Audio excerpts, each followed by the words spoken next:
What's happening, tabletop gamers? My name is LeunameGames. Welcome back to LeunameGames Unboxes. Today, we're going to be taking a look at Firefly Shiny Dice by Scott Morris and published by Upper Deck. Let's have a look at the back here and see what this is about.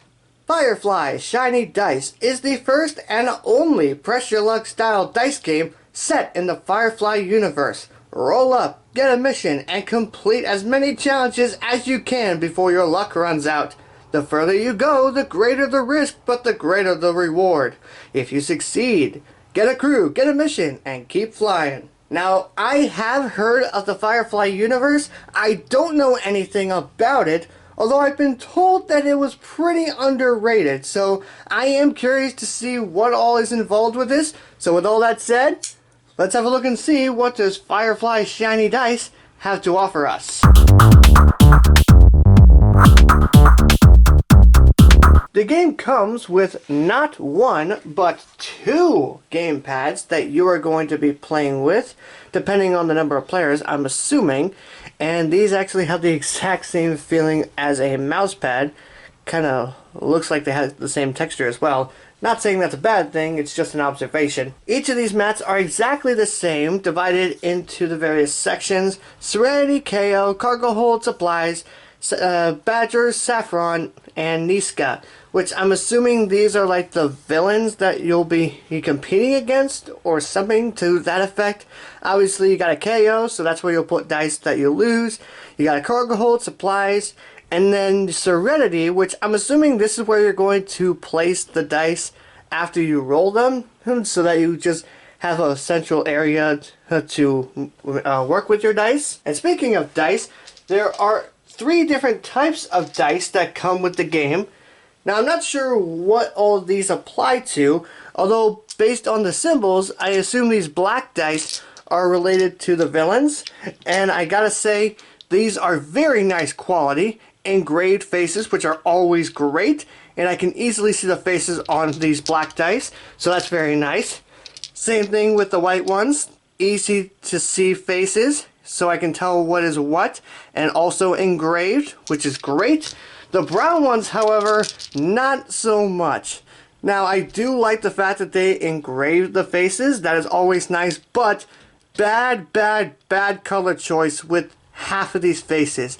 I mean, I'm holding this up to the camera, and I'm willing to bet that some of you watching this can't even see what symbol that is. And that is the fact with almost half of these. I can barely see 3 of these symbols on these dice, and that is a very negative thing. There's also a set of dice shields that come with the game, and they're all exactly the same. You'll get one for each player, and each of these on the other side has a summary of what you'll do on your turn, a summary of the different die faces, both on the ones that are for you as well as the ones for the enemy, because yes, as these black dice are to represent the enemy, since they do have the matching faces.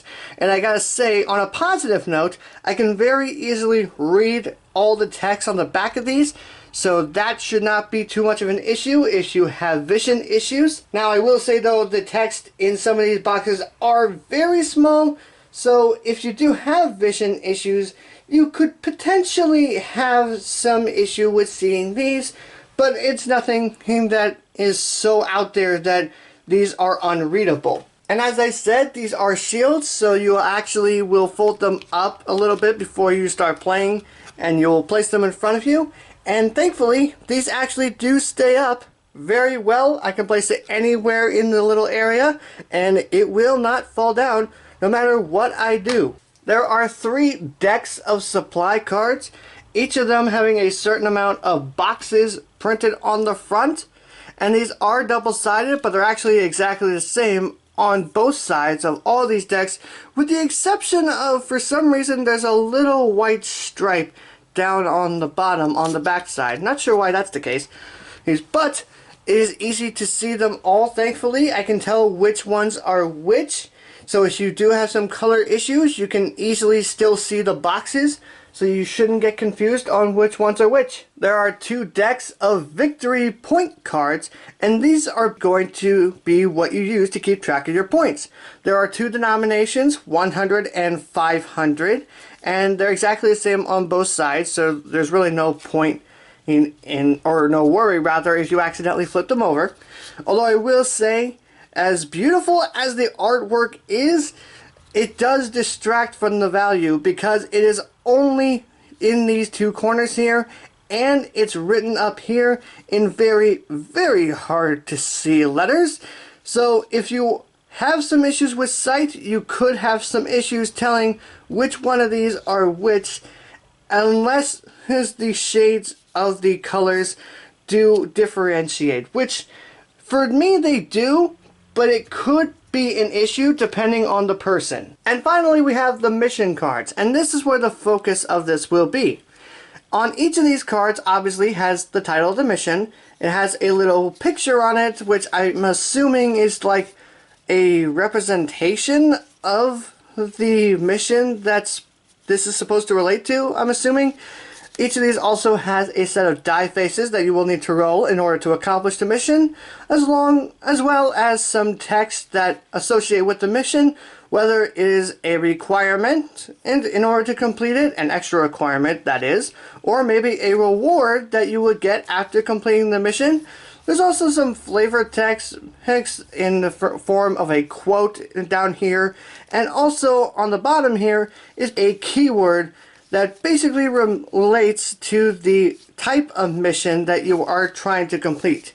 And I will say on a positive note that for the most part, these cards are very easy to see. I can see the title, I can see the symbols very easily. The text here is very easy to see, although the keywords for some of these cards do kind of blend into the text box. Down here, like shiny for instance, almost blends in. So hopefully the keywords aren't too much of an issue, but that is something for you to keep in mind.